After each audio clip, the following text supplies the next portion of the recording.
Council meeting of March 4th, 2025 is called to order. If anyone attending the meeting here in the council chambers would like to borrow some amplifying headphones, please raise your hand. I don't see any hands, right? We are going to stand and pledge allegiance.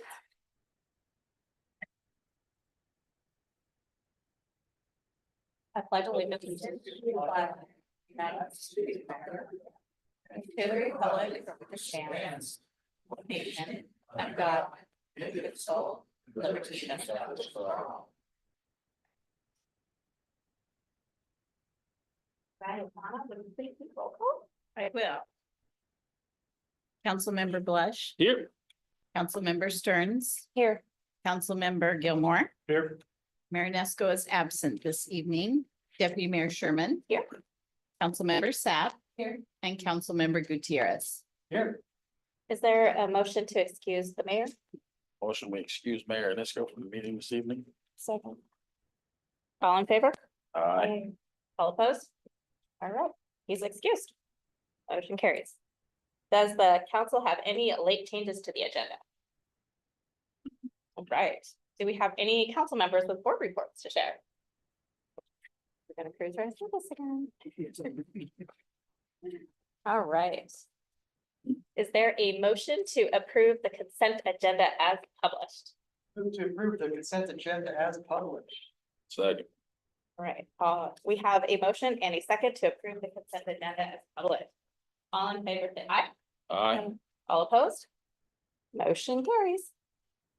All right, at this point, we're gonna do public comment. The council invites the public to make comments on matters of city business. Comments shall be made to the entire council and not to individual council members. Please refrain from any personal or disrespectful remarks or create disruptions of the meeting.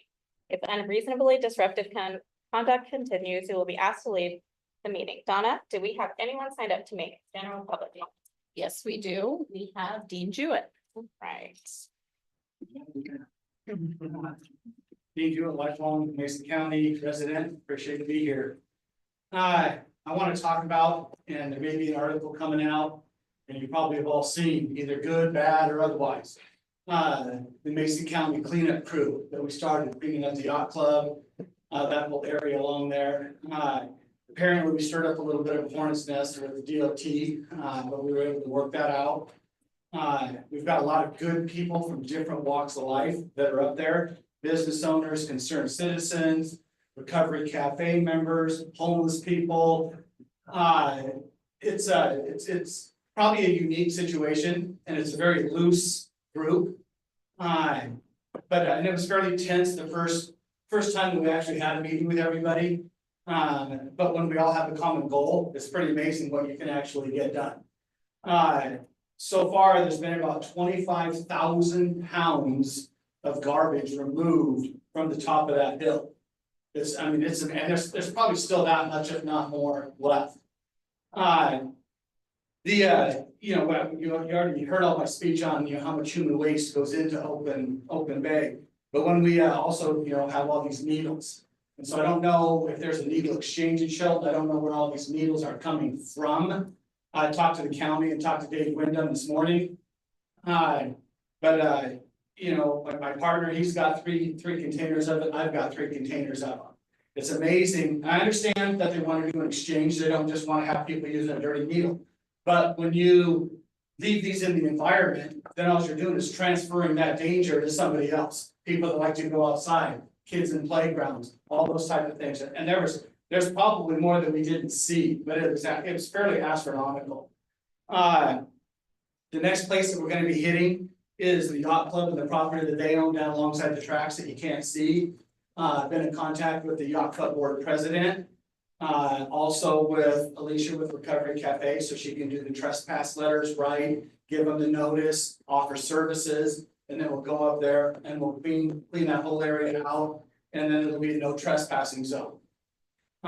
So I made sure that Chief Costad and Mark were aware of it, so that if there's anything that happens in town, they're aware, everybody's aware of what's gonna go on. And I know that I was strongly opposed to a mitigation site several years ago. I don't know that I'm not opposed to a mitigation site anymore. We have to do something to get people out of loitering downtown and harming business, defecating, urinating. There's one individual that I've chased out of my alley at least 6 times, and he just doesn't get it, and it's right. So anyway, and I would hope if we get close to being fully staffed, that we could start some proactive patrols, and then I would gladly lead a volunteer one. Thanks, guys.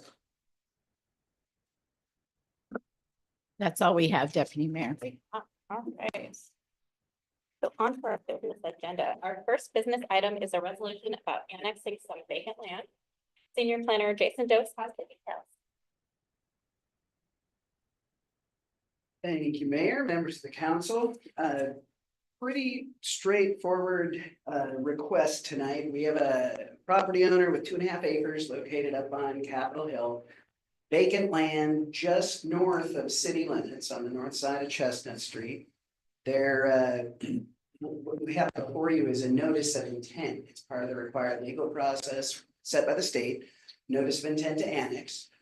I'm just coming before you on behalf of the applicant to request reading and approval of a resolution that basically says, yes, the city council is fine with the proposed annexation area. They will accept any indebtedness the city has. They will have the zoning and land use controls applied in our comprehensive plan that are neighborhood residential, our standard single family zoning.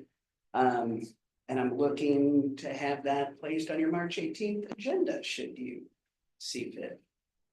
Thank you. Can I get a reading of the resolution number 1368-0225? Resolution number 1368-0225. A resolution of the City Council of the City of Shelton, Washington, accepting a proposed annexation for the HNM annexation area pursuant to RCW 35A.14.120. Do we have a motion? Deputy Mayor, I move to place resolution number 1368-0225 on the action agenda for the March 18th, 2025 council meeting. All right, do we have any questions or comment, council members? Deputy Mayor. Second. Sorry.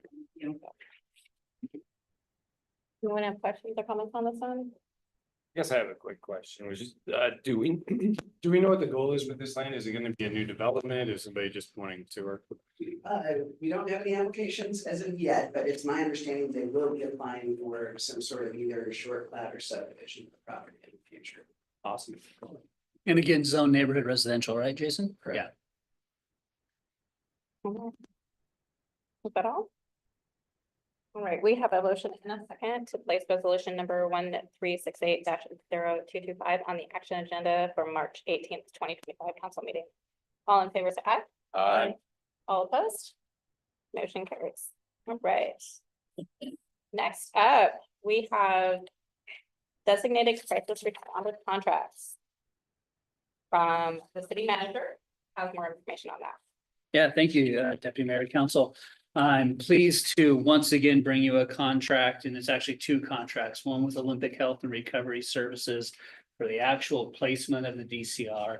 Another contract with Thurston Mason Behavioral Health Administrative Service Organization, who provides the funding for this process. So again, back in fall of 2022, one of the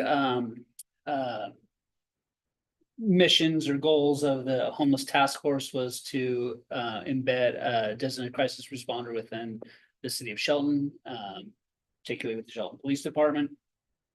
That happened somewhere in 2023, February, I think of 2023, through a grant with WCIA. We again received some funding through TMBHO through their channels to place that designated crisis responder up through September of last year until that individual left for other employment. So we've had a gap in that service until this time. So we're pleased to announce that a new individual has been hired, is currently in place and working city of Shelton as we speak. And this will formalize the contracts again with Olympic Health and Recovery Services, which is the organization that provides designated crisis responder, and the Thurston Mason Behavioral Health Administrative Service Organization for the funding. And this is at no cost to the city. We provide office space and access in the police department, but they have their own vehicle. All salaries and wages are paid through the grant and through Olympic Health and Recovery Services. Do we have a motion? Deputy Mayor, I move to place the contracts with Thurston Mason Behavioral Health Administrative Services Organization and Olympic Health and Recovery Services for designated crisis responder services on the March 18th City Council consent agenda. All right. Does anybody else have any questions or comments, any council members? on this? I'm glad we have this. Right, we have a motion and a second to place the contracts with Thurston Mason Behavioral Health Administrative Services Organization and Olympic Health and Recovery Services for designated crisis responder services on the March 18th City Council consent agenda. All in favor, say aye. Aye. All opposed? Motion carried. Correct. So our only action item is a resolution to authorize a settlement agreement. City Manager Mark Sigler has the details. Thank you, Deputy Mayor, Council. Back on October 2nd, the city of Shelton was October 2nd in 2024, served with a lawsuit on behalf of the by the Northwest Justice Project on behalf of Miss Ingalls. Miss Ingalls was a tenant in transitional housing in the city of Shelton, and the city of Shelton Police Department responded to that residence, and on behalf of the landlord, assisted in removing Miss Ingalls from that situation and that residential unit. The Northwest Justice Project sued on behalf of a civil rights violation as a violation of a residential landlord tenant law. The city's insurance authority, WCIA, assigned an attorney to represent the city of Shelton and 4 officers in this suit. We're bringing to you tonight a settlement, declaratory judgment on behalf of the city to put this case to bed, if you will. The monetary settlement is covered by WCIA. Essentially, the consent decree, which was agreed to between the city and the plaintiffs, were that the city would not participate in any violations or enforcement of Residential Landlord Tenant Act without a court order, which is appropriate for the law. There's been some clarity more so with this law after this case, and some as you heard from the city's representing attorney, that clarified a little bit of this. More so after this case was filed. We anticipate that our attorney fees will be about $3,000. We haven't got all the bills for that, but the monetary settlement will be covered through WCIA. I have this on the action agenda tonight to move forward as quickly as possible so we can get this suit behind us, get it settled, and move forward. So happy to answer any questions the council may have. Has anyone signed up for public comment on this? No, they haven't. Deputy Mayor. All right, can I get a reading of resolution 1371-0225? Resolution number 1371-0225. The resolution of the council of the city of Shelton, Washington, authorizing the city manager to sign a settlement agreement in the case of Ingalls versus City of Shelton. All right, do we have a motion? Deputy Mayor, I move to approve resolution number 1371-0225 as presented. Right, we have a motion and a second to approve resolution 1371-0225 as presented. All in favor, say aye. Aye. All opposed? Motion carries. All right, moving on. Administration report, city manager report. Mark, what do you got? You know, just a quick one tonight. Tomorrow is the first Empty Bowls project here in the Civic Center. Jordan's not here tonight. It's around 20 years. We've been running that with the Shelton Arts Commission. Really would thank them. The local participating businesses, the restaurants and bakeries that participate, Glen Hill and Smither, who provides the expertise in molding the clay and firing the clay in the kilns. And it's just a great event that benefits Saints Pantry Food Bank. A lot of fun. Lots of people having a good time in here tomorrow night, and that'll be over the next 3 Wednesdays, culminating in the soup and bread event down here. on, let's see, I think it'd be March 19th, right? Yeah, What time exactly is right. that? 5 to 7 PM. You can show up anytime between 5 and 7. You don't have to be here at 5, so you can wander in after work, get your hands dirty, have some fun. Build yourself a bowl. Next week, you'll glaze the bowl, paint it. It'll be fired after that again, and then the 19th, come in and have a great bowl of soup and for whatever donation that you can afford to the Saints Pantry Food Bank. Okay, great. The council have any items for discussion? Okay. Our next meeting is scheduled for Tuesday, March 18th, 2025 at 6 PM. We also have a study session on March